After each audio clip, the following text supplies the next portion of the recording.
Chapter 10. I made my way to the lighthouse and climbed the stone stair that led to the door on its western face. It was high, wide, heavy, and watertight. Also, it was locked. There was a small quay about 300 yards behind me. Two boats were moored at it. One was a rowboat, the other was a sailboat with a cabin. They swayed gently, and beneath the sun and water was mica behind them. I paused for a moment to regard them. It had been so long since I had seen anything that for an instant they seemed more than real, and I caught a sob within my throat and swallowed it. I turned and knocked on the door. After what seemed too long a wait, I knocked again. Finally, I heard a noise within, and the door swung open, creaking on its three dark hinges. Jopin, the keeper, regarded me through bloodshot eyes, and I smelled whiskey upon his breath. He was about 5.5 feet tall, and so stooped that he reminded me somewhat of Dworkin. His beard was as long as mine, so of course it seemed longer, and it was the color of smoke, save for a few yellow stains near his dry-looking lips. His skin was as porous as an orange rind, and the elements had darkened it to resemble a fine old piece of furniture. His dark eyes squinted, focused. As with many people who are hard of hearing, he spoke rather loudly. "Who are you? What do you want?" he asked. If I was that unrecognizable in my emaciated, hairy condition, I decided that I might as well maintain my anonymity. "I am a traveler from the south, and I was shipwrecked recently," I said. "I clung to a piece of wood for many days and was finally washed ashore here.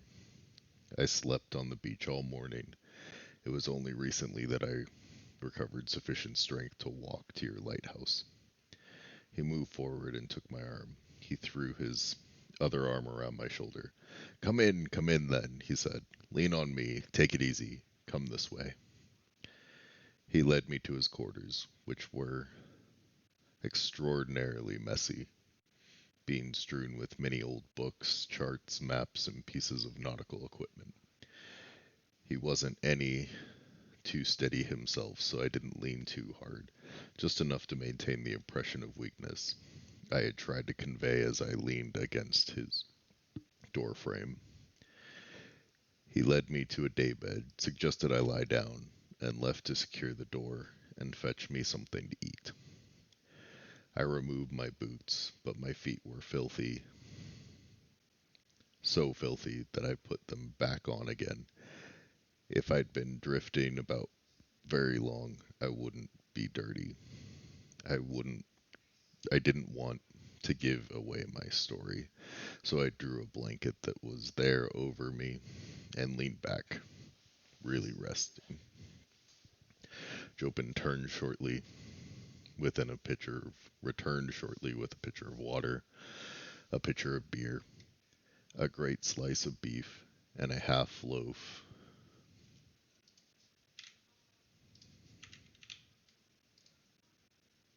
of bread upon a square wooden tray. He swept clear the top of a small table, which he had then kicked into a position beside the couch. Then he sat the tray down on it and bade me eat and drink. I did. I stuffed myself. I glutted myself. I ate everything in sight. I emptied both pitchers. Then I felt tremendously tired. Jopin nodded when he saw it came over me, and he told me to go to sleep. Before I knew it, I had. When I had awakened, it was nighttime, and I felt considerably better than I had in many weeks. I got to my feet and retraced my earlier route and departed the building. It was chilly out there, but the sky was crystal clear, and there seemed to be a million stars. The lens at the top of the tower blazed at my back, then went dark, blazed, then went dark. The water was cold, but I just had to cleanse myself. I bathed and washed my clothing and wrung it out. I must have spent an hour doing that. Then I went back to the lighthouse, hung my clothes over the back of an old chair to dry out, crawled beneath the blanket, slept again. In the morning when I awoke, Jopin was already up. He prepared me a hearty breakfast, and I treated it the same way as I had the dinner of the previous evening. Then I borrowed his razor, a mirror, and a pair of scissors, and gave myself a shave and a sort of a haircut. I bathed again afterwards, and when I donned my salty, stiff, clean garments, I felt almost human again. Jopin stared at me when I returned from the sea and said, "You look kind of familiar, fella." And I shrugged. "Now tell me about your wreck." So I did, out of whole cloth. What a disaster.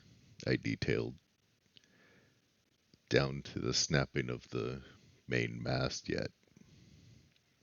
He patted me on the shoulder and poured me a drink, drink.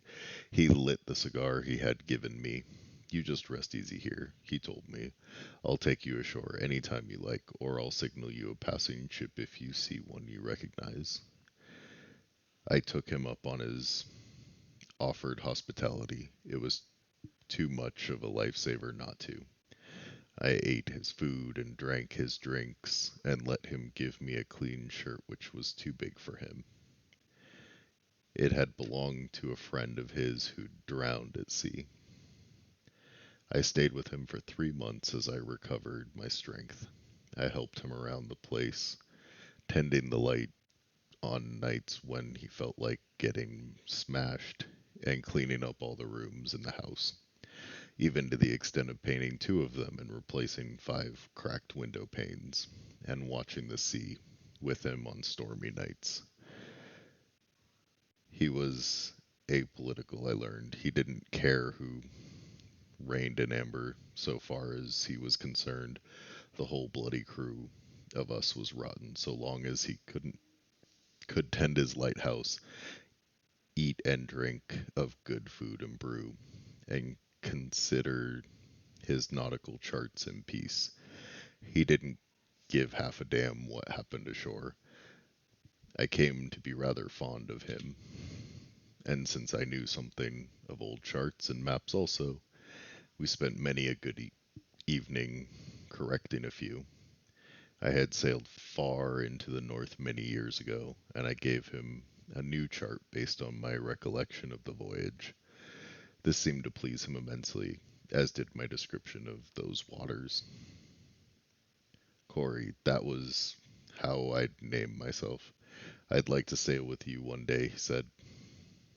"I hadn't realized you were skipper of your own vessel one time." "Who knows?" I told him. "You were once a captain yourself, weren't you?" "How do you know?" he asked. Actually, I'd remembered, but I gestured about me in reply. "All these things you've collected," I said, "and your fondness for the charts, all you bear yourself like man who once held a command." He smiled. "Yes," he told me, "that's true. I had a command for over 100 years. That seems so long ago. Let's have another drink." I sipped mine and sort of put it aside. I must have gained over 40 pounds in the months I had spent with him. Any day now I was expecting him to recognize me as a member of the family. Maybe he wouldn't turn me in to Eric if he did, and maybe not. Now that we'd established this much of camaraderie, I had a feeling that he might not do it. I didn't want to take the chance and find out. Sometimes as I sat tending the light, I wondered, how long should I stay here? Not too much longer, I decided, adding a drop of grease to a swivel bearing. Not much longer at all. The time was drawing near when I should take to the road and walk among shadows once again. Then one day I felt the pressure, gentle and questing at first. I couldn't tell for sure who it was. I immediately stood stock still, closed my eyes, and made my mind go blank. It was about 5 minutes before the questing presence withdrew. I paced, then wandered, and I smiled when I realized the shortness of my course. Unconsciously, I had been pacing out the dimensions of my cell back in Amber. Someone had just tried to reach me via my trump. Was it Eric? Had he finally become aware of my absence and decided to try locating me in this manner? I wasn't sure. I felt that he might fear mental contact with me again. Julian, then? Or Gerard? Kane? Whoever it had been, I had closed him out completely. I knew that, and I would refuse such contact with any of my family. I might be missing some important news or a helpful call, but I couldn't afford to take the chance. The attempted contact and my blocking efforts left me with a chill. I shuddered. I thought about the thing all the rest of the day and decided that the time had come for me to move on. It wouldn't do for me to remain this close to Amber while I was so vulnerable.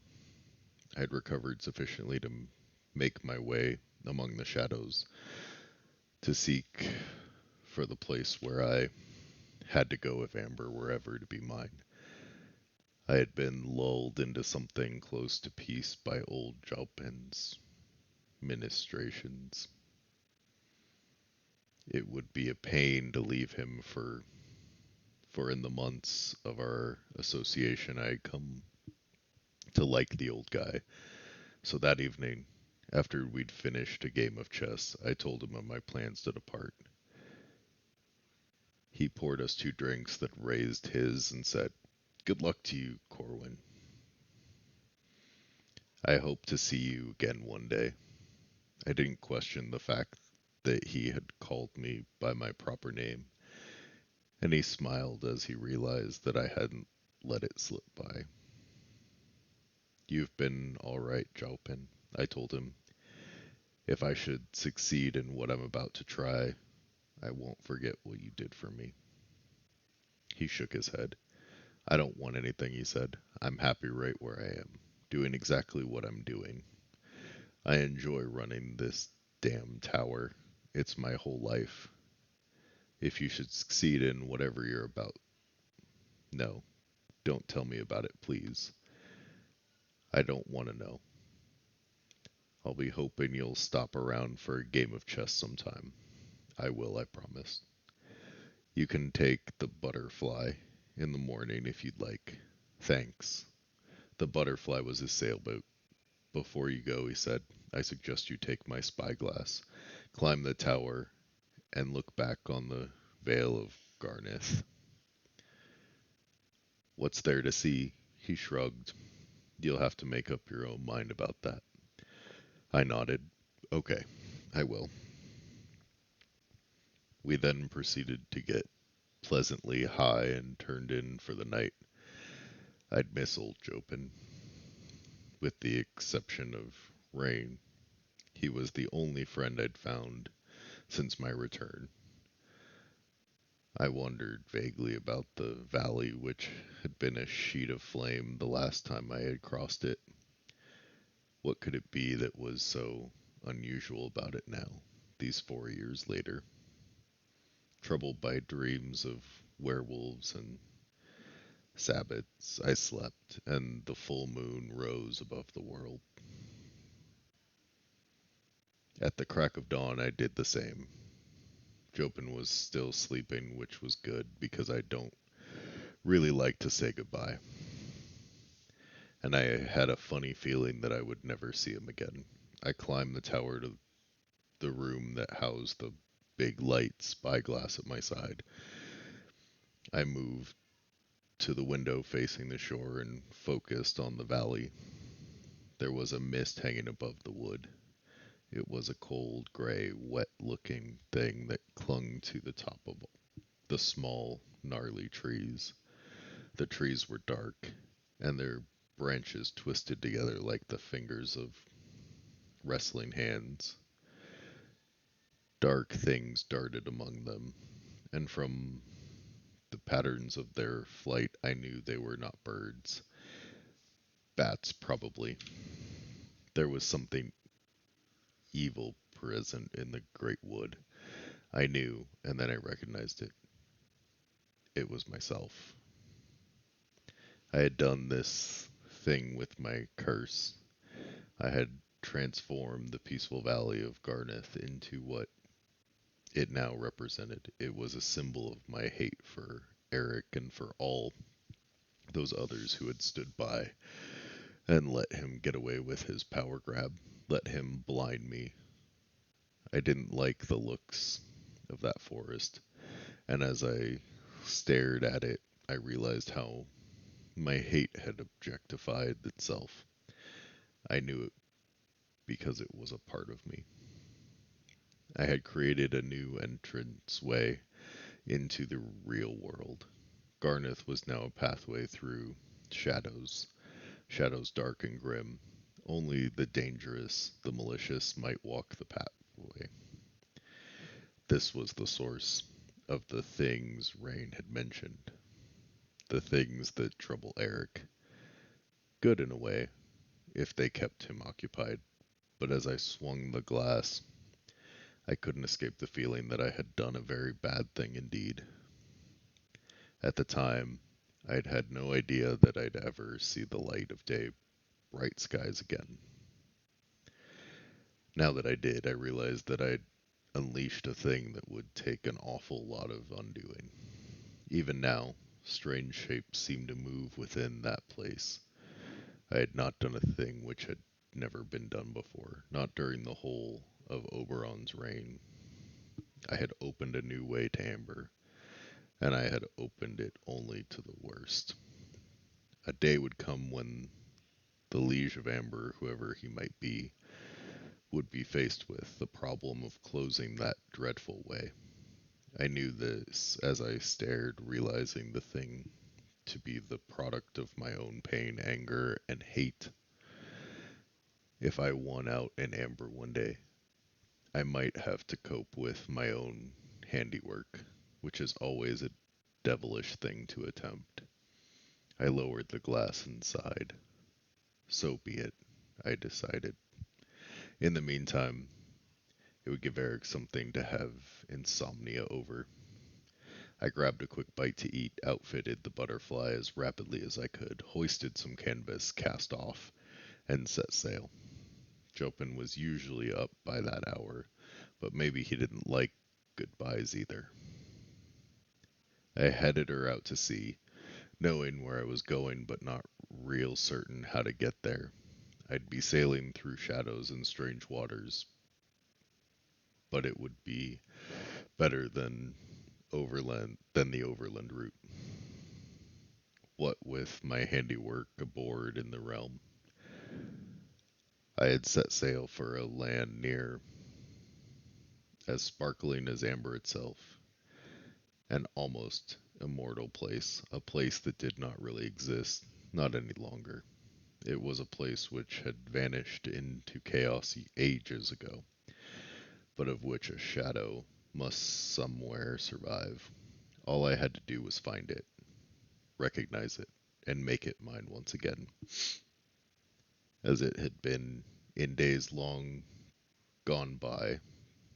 Then, with my own force to back me up, I would do another thing Amber had never known.